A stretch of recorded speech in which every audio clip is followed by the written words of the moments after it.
পাউরুটির এই মজাদার রেসিপিকে নাকি ফ্রেঞ্চ টোস্ট বলে, তাও এটা নাকি অনেক বেশি ভাইরাল রেসিপি। যাই হোক, আজকে ভাবলাম যে কেন না আপনাদের সাথে এই ভাইরাল রেসিপিটাই শেয়ার করা যাক। আর এটা অনেক বেশি মজারও হয়, আমার তো এটা অনেক বেশি পছন্দ। এটাকে যে ফ্রেঞ্চ টোস্ট বলে এটা বড় হয়ে জানছি আমি, সত্যি কথা। তো এখানে আমি হচ্ছে 2টা ডিম গুলিয়ে নিয়েছি। 2টো ডিমের সাথে আমি গুঁড়া দুধ এড করেছিলাম আর চিনি দিয়েছি। আমি এভাবে খেতে পছন্দ করি। সাথে একটু লবণ এড করব টেস্টের জন্য। তো এখানে আমি হচ্ছে প্যান গরম করে নিয়েছি।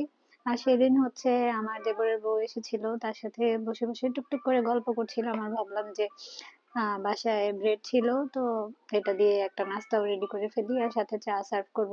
এটা আপনারা কে কে পছন্দ করেন অবশ্যই জানাবেন। তো আমি এখানে হচ্ছে তেল দিয়ে ভেজে নিয়েছি। অনেকে কিন্তু এটাকে বাটার দিয়েও ভাজে, বাটার দিয়েও ভালো লাগে। তো আমি এখানে তেল দিয়েই ভাজছি।